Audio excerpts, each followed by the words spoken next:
नमस्कार बच्चों, हम बीएससी थर्ड ईयर की ऑर्गेनिक केमिस्ट्री पढ़ रहे थे, जिसकी यूनिट चल रही थी कार्ब धातु की होगी, जिसमें हमने ग्रीनर अभिकर्मक का अध्ययन कर लिया था इससे पहले की कक्षाओं में। उसका यूट्यूब में लिंक मिल जाएगा आपको। उसके बाद भी जो नेक्स्ट कार्ब धातु यौगिक है उसके बारे में अध्ययन करते हैं हम कार्ब जिंक यौगिक। कार्ब जिंक यौगिक मतलब जिसमें कार्बन हो, कार्बनिक ग्रुप हो और जिंक उसमें धातु ग्रुप के रूप में जुड़ा हुआ हो। चलो इसी रूप में आगे बढ़ते हैं। हम देखते हैं कि कार्ब जिंक यौगिक दो प्रकार के होते हैं। एक तो R2ZN, या R क्या है, एल्किल ग्रुप को रिप्रेजेंट कर रहा है, तो डाई एल्किल जिंक। और दूसरा हमारे पास है RZNX, एल्किल जिंक हैलाइड। जैसे ग्रीनर अभिकर्मक था वैसे RMGX की जगह RZNX। ठीक है, इन दोनों के नाम क्या क्या हो गए, डाई एल्किल जिंक और एल्किल जिंक हैलाइड। हमारे यहाँ पे महत्वपूर्ण डाई एल्किल जिंक है, इसी के बारे में हम अध्ययन करेंगे। चलो आगे बढ़ते हैं। अब इसके जनरल मेथड ऑफ प्रिपरेशंस देखते हैं। जिंक क्लोराइड की रिएक्शंस ट्राई एल्किल एल्यूमिनियम से करवाते हैं तो क्या प्राप्त होता है, हमें डाई एल्किल जिंक प्राप्त होता है और ये उप उत्पाद के रूप में निकल जाता है। तो देखो यहाँ पे zinc chloride ZnCl2 plus R3Al, तो इसका प्रोडक्ट क्या बनेगा, R2ZN डाई एल्किल जिंक और R2Al एल्यूमिनियम क्लोराइड। तो ये क्या हो गया, डाई एल्किल एल्यूमिनियम क्लोराइड। ठीक है, चलो आगे बढ़ते हैं। ये हमारे इसकी बनाने की विधि हो गई। इसके बाद हम R2ZN को समझते हैं। यहाँ पे ये क्या होता है कि डाई एल्किल जिंक सहसंयोजी रेखीय अणु है। सबसे बड़ी बात है ये रेखीय होता है। इसकी संरचना कैसी होती है, रेखीय। वाष्पशील होते हैं, वायु में स्वतः ही जल उठते हैं, क्रियाशीलता ग्रीनर अभिकर्मक से कम होती है, तो कार्बन डाइऑक्साइड के साथ क्रिया नहीं करते हैं और साइनाइड कीटोन एस्टर के साथ मंद गति से क्रिया करते हैं।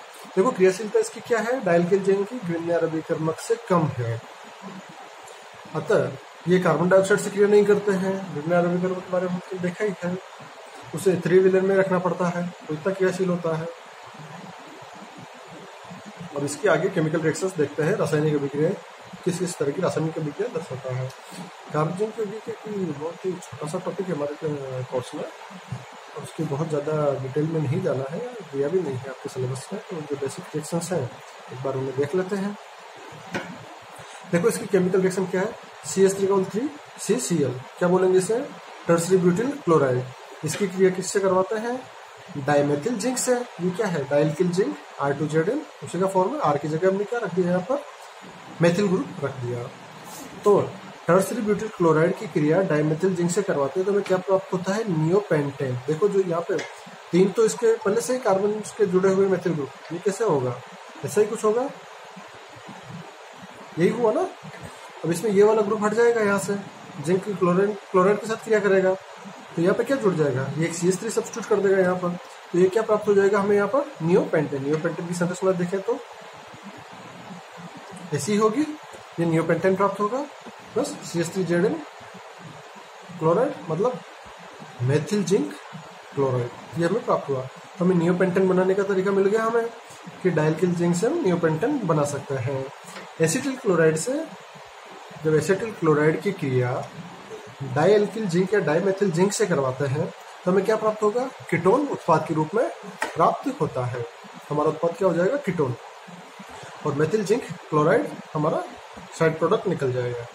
तो देखते हैं यहाँ पर एसिटिल क्लोराइड CH3 COCl, इसकी क्रिया किससे करवाता है, डाइमेथिल जिंक, CH3 का होल टू जिंक ZN, इससे रिएक्शन करवाते हैं तो वापस क्या होगा, देखो जिंक है तो क्या होगा, जिंक क्लोराइड को यहाँ से लेगा, तो जिंक क्लोराइड को लेगा तो वो एक सब्स्टिट्यूट देगा, मतलब किसी को प्रतिस्थापित करेगा, किसी ग्रुप को तो छोड़ेगा ना। जिंक के साथ 2 ही परमाणु कर सकते हैं, तो ये क्या करेगा, ये अपना मेथिल ग्रुप यहाँ पे छोड़ देता है और ये क्या प्राप्त होगा हमें यहाँ पे, उत्पाद के रूप में कीटोन प्राप्त होता है। आगे देखते हैं। नेक्स्ट आता है हमारा रिफॉर्मेस की अभिक्रिया। रिफॉर्मेस की अभिक्रिया एक इम्पोर्टेंट रिएक्शन है जो डायरेक्ट भी पूछ ली जाती है, बहुत नेम रिएक्शंस में काफ़ी इंपॉर्टेंट रिएक्शन है। इसमें अक्सर पूछ लिया जाता है कि अल्फा ब्रोमो एस्टर से बीटा हाइड्रोक्सी एस्टर प्राप्त करने की विधि, इसमें रिफॉर्मेस की रिएक्शन में काम में आती है। ठीक है, तो देखो क्या क्या होता है, कार्बोनिल यौगिक होता है, एल्डिहाइड या कीटोन, कोई सा भी ग्रुप ले लिया हमने यहाँ पर, इसकी जिंक और अल्फा ब्रोमो एस्टर से क्रिया करवाते हैं। अल्फा ब्रोमो एस्टर क्या होगा, CO, ये एस्टर ग्रुप है, इसके अल्फा कार्बन पर कोई ब्रोमीन या ब्रोमाइड ग्रुप जुड़ा हुआ है तो ये क्या बन जाएगा, अल्फा ब्रोमो एस्टर। इसकी क्रिया करवाते हैं तो ये क्या प्राप्त होता है, देखो सबसे पहले तो ये जिंक कार्बन और ब्रोमीन के बीच में, ब्रोमाइड आयन के बीच में जाकर व्यवस्थित हो जाता है और एक तरह से ग्लिनर अभिकर्मक जैसी संरचना बना लेता है इस ग्रुप को पूरे को। तो ये पूरा ग्रुप है, इसको अगर अपन आर माने तो RZNBr इस तरह की संरचना बन जाएगी। अब एक बार थोड़ी देर के लिए इसे अगर हम ग्लिनर अभिकर्मक मान ले तो हमें खुद को समझ में आ जाता है कि अभिक्रिया क्या चलानी है। हमने ग्लिनर अभिकर्मक को ध्यान से पढ़ा है। तो देखो यहाँ पर ऑक्सीजन से कौन सा ग्रुप जुड़ जाएगा, जिंक ब्रोमाइड, और ये जो बाकी का ग्रुप है यहाँ से ये टूटेगा हमारा, यहाँ पे जिंक जुड़ने के बाद में तो ये CH2COOR ग्रुप कहाँ जुड़ जाएगा, इस कार्बन पे जुड़ जाएगा। तो हमें क्या प्राप्त होगा, ये इंटरमीडिएट के रूप में प्राप्त होता है, मध्यवर्ती अवस्था प्राप्त होती है, जिसका कि जलावटन करवाने पर हमें बीटा हाइड्रोक्सी एस्टर प्राप्त होता है। बीटा हाइड्रोक्सी एस्टर में क्या होगा, इसका जलावटन करवाया OH के रूप में निकल जाएगा, यहाँ पे हमें बीटा हाइड्रोक्सी, बीटा क्यों, क्योंकि अल्फा कार्बन और बीटा कार्बन, बीटा पर हाइड्रोक्सी ग्रुप जुड़ा हुआ है, इसे क्या बोलेंगे, बीटा हाइड्रोक्सी एस्टर कहते हैं। ये हमारा एल्किल जिंक वाला पार्ट कंप्लीट हो गया। इसके आगे इसमें फिर बोलेंगे रिफॉर्मेस के लिए अभिक्रिया काफी इंपॉर्टेंट अभिक्रिया है। इसमें कार्बोनिल यौगिकों की सहायता से जिंक की उपस्थिति में अल्फा ब्रोमो एस्टर से अभिक्रिया करके बीटा हाइड्रोक्सी एस्टर प्राप्त होते हैं। चलो आगे बढ़ते हैं। नेक्स्ट टॉपिक है हमारा कार्ब लिथियम यौगिक। देखो अब तक हमने ग्रिग्नार अभिकर्मक समझ लिया, कार्ब मैग्नीशियम यौगिक, फिर दूसरा कार्ब जिंक यौगिक समझ लिया, डाइल्किल जिंक। उसके बाद हम क्या समझते हैं यहाँ पे, कार्ब लिथियम यौगिक।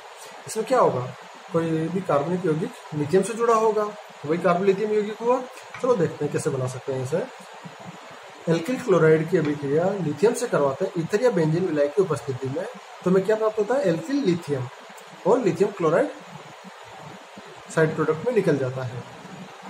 एल्किल क्लोराइड से एल्किल लिथियम हमें प्राप्त हो रहा है लिथियम की उपस्थिति में, ठीक है। तो ये क्या प्राप्त हो गया, हमारा कार्ब लिथियम यौगिक हो गया। आगे बढ़ते हैं,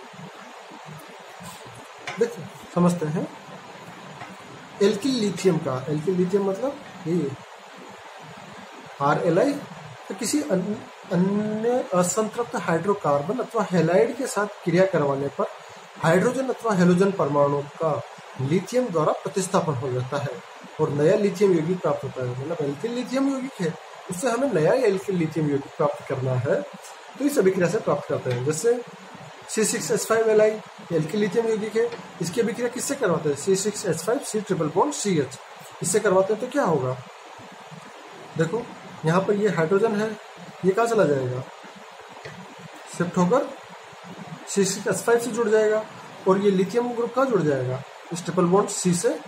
तो C6H5 C triple bond C Li alkyl lithium या हमारा नेक्स्ट नया लिथियम यौगिक प्राप्त हो गया। और यहाँ पर क्या प्राप्त हो गया, C6H6 प्राप्त हो गया।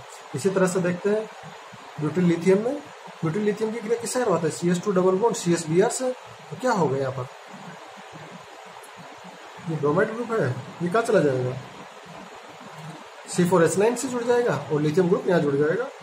तो ये क्या प्राप्त हो गया हमें, C4H9Br, और यहाँ पर दूसरा उत्पाद क्या प्राप्त हो गया, CH2 डबल बॉन्ड CHLi। ये हमारा नेक्स्ट उत्पाद प्राप्त हो जाता है। थर्ड पॉइंट है जो इसके जनरल मेथड ऑफ प्रिपरेशन में थर्ड रिएक्शन देखते हैं। असंतृप्त कार्बनिक समूह से युक्त कार्बधातुक यौगिक की लिथियम यौगिक के साथ क्रिया करवाने पर कार्ब लिथियम यौगिक प्राप्त होते हैं। मतलब असंतृप्त CH2 double bond CH whole 4 SN, इसके 4 अणु लिए हैं हमने, स्टेनस के साथ जुड़े हुए हैं। इसकी किससे क्रिया करवाते हैं, C6H5 Li से क्रिया करवाते हैं। एल्किल लिथियम या एल्किल लिथियम है, इससे अभिक्रिया करवाते हैं। तो एल्किल जो ये लिथियम ग्रुप है, ये कहाँ चला जाएगा, इस असंतृप्त समूह से जुड़ जाता है, और हमें क्या प्राप्त होता है, कार्ब लिथियम यौगिक हमें यहाँ पे प्राप्त होता है। इसके आगे केमिकल प्रॉपर्टीज, कार्ब लिथियम यौगिक की केमिकल प्रॉपर्टीज और केमिकल रिएक्शन से हम नेक्स्ट लेक्चर में देखते हैं। धन्यवाद।